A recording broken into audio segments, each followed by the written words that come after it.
para muhibbin rahimakumullah. Maksudnya adalah i'tarif wa azhir awsafak. Akuilah, akui dan nampakkan. Akui dan nampakkan akan sifat-sifat engkau. Jadi seorang hamba mesti mengakui dan menampakkan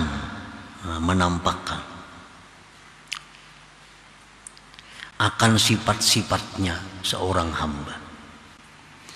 Apa sifat hamba yang mesti diakui dan dinampakkan itu? Antara lain minal fakri, daripada kefakiran. Memang kita punya sifat yang melekat fakir. Itu sifat asli kita. Sifat asli kita itu fakir. Kalaupun ada kekayaan, itu sifatnya aridiyah, mendatang. Dan sesuatu yang mendatang itu tidak akan bisa menghilangkan, mengubah yang asli.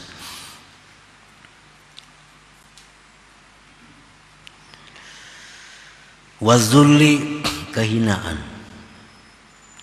Kita ini seorang hamba Allah punya sifat dasar, punya sifat asli hina. Diciptakan dari yang hina dan selalu hina.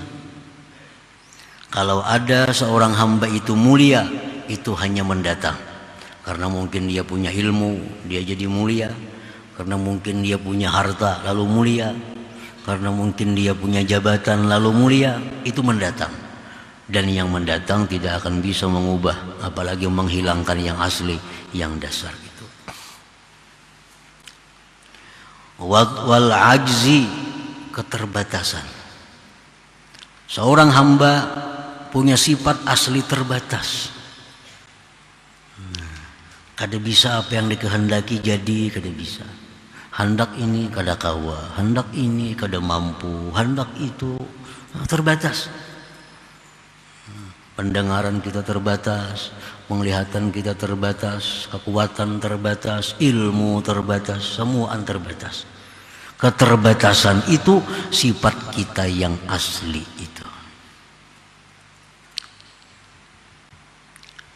Wadda'afi, lemah. Wa ghairiha, dan selainnya banyak lagi. Nah, apabila kita mau mengakui, menampakkan sifat-sifat kita yang asli tadi, yaj'alkallah, niscaya Allah akan menjadikan engkau ghaniyan bihi, kaya dengan Allah. Nah, kalau kita mau mengakui bahwa kita ini fakir, kita tampakkan kefakiran itu, maka Allah akan menjadikan kita orang yang kaya dengan Allah. Kayanya dengan Allah, bukan dengan emas, bukan dengan dolar, bukan dengan duit, bukan dengan kebun, tapi kayanya dengan Allah. Orang yang kaya dengan duit, duit bisa habis. Kalau duit habis, jadi miskin. Orang yang kaya dengan kebun, kebun bisa habis, jadi miskin. Tapi kalau orang kaya dengan Allah, Allah kekal. Kekayaannya pun kekal. Jadi apabila kita mengakui, menampakkan kefakiran kita, maka Allah menjadikan kita orang yang kaya dengan Allah. Maka kita tidak akan tergantung kepada selain Allah Subhanahu wa ta'ala. Kita kada tergantung dengan siapapun. Ada orang yang tergantung dengan tuannya, begitu tuannya jatuh, dia pun ikut jatuh. Orang yang tergantung dengan kawannya, kawannya lumpuh, dia pun ikut lumpuh. Nah, tergantung dengan hamba. Kalau orang yang tergantung dengan Allah, Allah Maha Kuat. Allah tidak akan lumpuh, Allah tidak akan lemah. Allah jadikan dia orang yang kaya dengan Allah. Azizan bihi, mulia dengan Allah. Mulia dengan Allah. Kalau kita mau mengakui, kita menampakkan kehinaan kita, maka Allah akan jadikan kita ini mulia dengan Allah. Nah, mulia dengan Allah.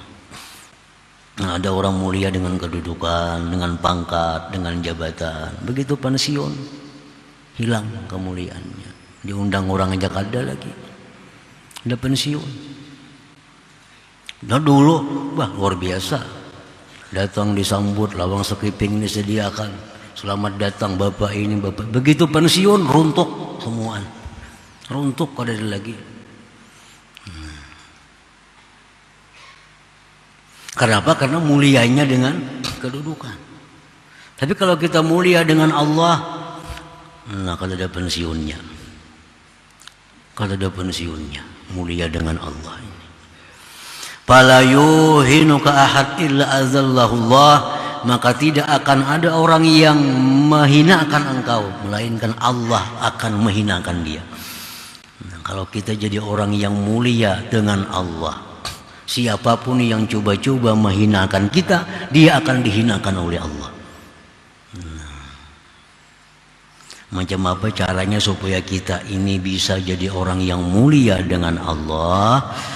Akui, nampakkan bahwa kita ini orang yang hina. Qadiran bih, bila kita mengakui bahwa kita ini serba terbatas, serba terbatas, Allah akan jadikan kita orang yang kuasa dengan Allah. Nah, kuasa dengan Allah. Haitsu a'taqallah al-karamah kharikal 'adah, sekira-kira Allah berikan engkau karamat yang merubik adat.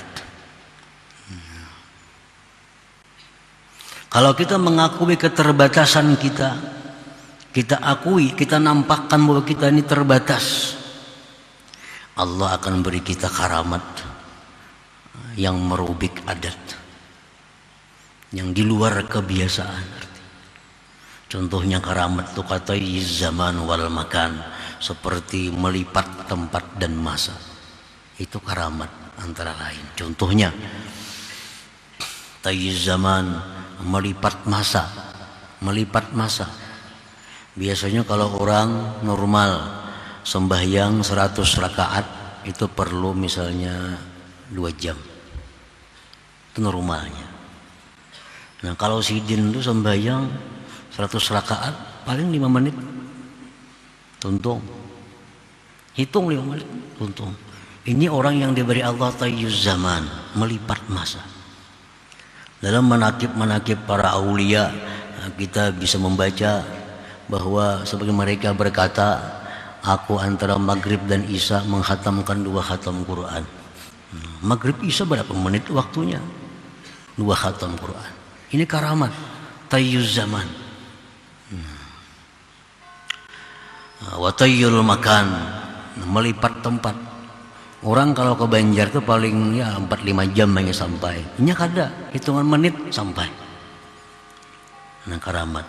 Karamat itu akan diberikan Allah kepada hambanya yang mengakui dan menampakkan keterbatasan dirinya. Qawiyan bihi, Allah jadikan dia orang yang kuat dengan Allah. Kalau kita mengakui, menampakkan kelemahan kita, Allah akan jadikan kita orang yang kuat dengan Allah. Fala yuqawimuka ahadun illa ghalabahullah, maka tidak ada orang yang menandingi engkau melainkan Allah kalahkan dia. Siapa coba-coba ada orang yang menentangnya, dia akan dikalahkan oleh Allah, karena dia sudah dijadikan Allah orang yang kuat dengan Allah Subhanahu wa ta'ala. Nah para muhibbin rahimakumullah, jadi itulah buahnya kalau kita mau mengakui, mau menampakkan sifat-sifat asli kita, sifat-sifat dasar kita tadi. Lalu bagaimana caranya kita mengakui dan menampakkan sifat dasar kita itu? Kita mengakui kita ini fakir. Apakah mesti kita habiskan harta kita sehingga kita kada punya harta lagi? Nah, bagaimana caranya kita mengakui menjadi orang yang hina? Apakah kita tanggalkan semua kedudukan jabatan kita sehingga kita menjadi rakyat jelata? Nah, bagaimana caranya kita mengakui, menampakkan sifat kita yang sebenarnya itu? Nah, wadzalikal i'tiraf wal izharu bimulazamati ta'ati wajtinabin nawahi ma'at tabarri minal hawli wal quwwah al mu'abbari anha bil istiqamah. Bermula pengakuan dan menampakkan sifat dasar seorang hamba itu dengan melazimi taat kepada Allah, menjauhi segala yang dilarang Allah, serta melepaskan itu semua dari kemampuan daya upayanya. Itulah yang dikatakan orang dengan istiqamah. Nah, jadi itu artinya mengakui. Kalau kita ini selalu, ini mulazamah, selalu, kada waktu-waktu kada, ini selalu menjunjung perintah Allah dalam keadaan susah, senang, sakit, sihat, kaya, miskin. Dalam keadaan apapun selalu kita junjung perintah Allah, kita jauhi larangan-larangannya, serta mengitikadkan bahwa itu semua adalah taufik hidayah dari Allah. Nah, kalau itu bisa kita laksanakan, itu namanya kita mengakui bahwa kita ini seorang yang menampakkan sifat kehambaan kita itu. Jadi kada perlu menghabiskan harta, kada perlu menanggalkan jabatan untuk mengakui dan menampakkan sifat kita yang sebenarnya itu.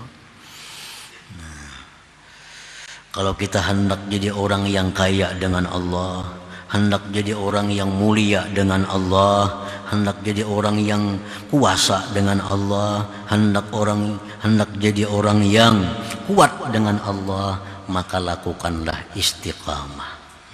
Istiqamah, mulazamah artinya selalu taat kepada Allah, selalu menjunjung perintahnya, menjauhi larangannya, serta mengitikadkan itu adalah taufik hidayah dari Allah. Jadi orang-orang yang melanggar hukum Allah itu orang yang tidak mau mengakui sifat kehambaannya. Orang ini berani melanggar hukum Allah, berarti ia kadang mengakui dirinya adalah hamba Allah. Berarti dia kadang mengakui bahwa dia lemah, dia kadang mengakui bahwa dia fakir. Dia tidak mengakui bahwa dia hina. Buktinya apa? Dia berani melanggar yang dilarang oleh Allah. Dia berani melanggar. Kalau sejauh-jauh kita membandingkan rambu-rambu lalu lintas, dilarang masuk di sini. Tanda palang itu ada. Kalau kita ini merasa rakyat biasa, merasa orang yang lemah, merasa orang yang hina, kita kadang akan wani melanggar rambu-rambu itu. Coba aja. Bah, mau tanggap orang mana kena bayar duitnya menabus. Mau tanggap orang kena siapa yang membiking mengambil sepeda motornya. Coba kalau kita merasa kuat, oh aku duit banyak, bila menangkap kena bayarnya sekian, diambil. Oh aku anak orang mulia, aku orang yang punya kedudukan, bila nangkap aku kawanku ada jenderal, selesai. Jadinya kalau tahu rambu-rambu lalu lintas dilanggarnya. Nah, orang yang melanggar rambu-rambu lalu lintas itu orang yang bisa orang kaya, bisa orang punya kedudukan tinggi, bisa orang yang kuat. Kalau orang yang lemah, rakyat jelata, kada akan bisa, kada akan berani melanggar rambu-rambu lalu lintas itu. Ya tahu risikonya. Nah, demikian hukum Allah.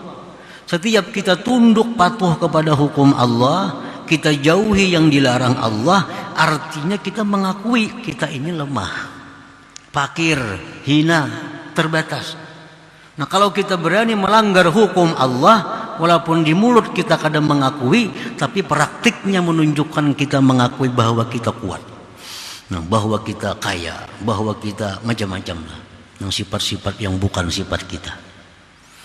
Nah, para muhibbin rahimakumullah, fala abdul mustaqim wal mu'tarif wal mudhhir bi sifatil ubudiyah, seorang hamba yang istiqamah, yang selalu taat kepada Allah, selalu menjauhi yang dilarang oleh Allah, itu sebenarnya hamba yang mengakui, yang menampakkan dengan sifat-sifat kehambaannya.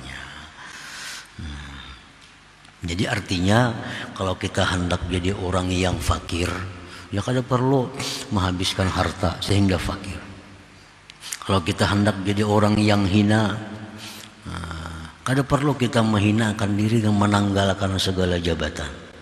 Jalankan seluruh perintah Allah, jauhi yang dilarang Allah, kita akan jadi hamba yang demikian. Jadi hamba yang mengakui kehinaan kita, kelemahan kita, kefakiran dan keterbatasan kita. Fayambagi 'alal 'abdi an la yahrisa illa 'alaiha wa la takuna lahu himmatun illa bil wusuli ilaiha. Maka semestinya atas seorang hamba tidak ada keinginan melainkan atas istiqamah itu.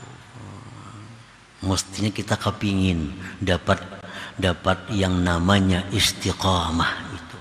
Selalu taat kepada Allah. Dalam keadaan susah, taat kepada Allah. Dalam keadaan senang, tetap taat kepada Allah. Dalam keadaan sakit, taat kepada Allah. Orang kadang-kadang bila sakit itu hilang keseimbangan agamanya. Nah, karena sakit, ia bisa melakukan hal-hal yang dilarang oleh Allah. Karena sakit, maka ada sembahyang. Padahal ada aturan sembahyang orang sakit. Ada aturannya. Kalau sudah sakit, dah kada sembahyang lagi dah. Nah, padahal orang sakit itu ada cara sembahyang. Bagaimana sembahyang orang yang sakit? Orang yang sudah sakit kadang-kadang mau berubat walaupun dengan cara-cara yang dilarang oleh Allah. Asal sembuh, asal sehat. Nah, ini contoh orang yang tidak istiqamah. Orang istiqamah dalam keadaan sehat, dalam keadaan sakit, dia tetap di jalan Allah, di jalan Allah Subhanahu wa taala. Wala takuna lahu himmatun illa bil wusul ilaiha, dan hendaknya tidak ada bagi seorang hamba itu keinginan melainkan pada sampai kepada kedudukan istiqamah itu. Nah, para muhibbin rahimakumullah, Allah Subhanahu wa taala berfirman, innal ladzina qalu rabbuna Allah thumma istaqamu tatanazzalu alaihimul malaikah an la takhafu wa la tahzanu wa abshiru bil jannah allati kuntum tu'adun. Allah Subhanahu wa taala berfirman, sesungguhnya orang-orang yang sudah mengaku Tuhannya Allah, orang-orang yang sudah beriman, summa istaqamu, kemudian dia istiqamah tadi. Istiqamah tadi. Turun atas mereka itu malaikat. Turunan malaikat kepada orang ini. Membawa kabar dari Allah Subhanahu wa taala bahwa engkau jangan takut. Orang yang istiqamah itu dipesani oleh Allah melalui malaikat, engkau jangan takut. Engkau jangan takut. Kenapa? Karena engkau selalu dijaga oleh Allah, ditolong oleh Allah. Wala tahzanu, jangan sedih. Takut jangan, sedih jangan. Dan gembiralah kamu kalau sudah mati bil jannah, dengan surga. Allati kuntum tu'adun, yang kamu dijanjikan surga itu. Nah, ini orang yang istiqamah tadi. Makanya orang istiqamah itu dia akan jadi orang yang kaya dengan Allah. Dia jadi orang yang mulia dengan Allah. Dia jadi orang yang kuasa dengan Allah, dia menjadi orang yang kuat dengan Allah Subhanahu wa taala. Summa qala al-Imam Ahmad ibnu Athaillah bil hikmati tasi'ah wa sab'in ba'dal mi'ah, kemudian beliau pengarang berkata pada hikmah selanjutnya yang 179, rubbama razaqal karamah man lam takmul lahul istiqamah. Kadang-kadang Allah memberikan karamat itu kepada orang yang belum sempurna baginya istiqamah. Orang itu padahal belum sempurna lagi istiqamahnya, tapi orang ini bisa diberi Allah sudah karamat, apalagi sempurna istiqamahnya itu.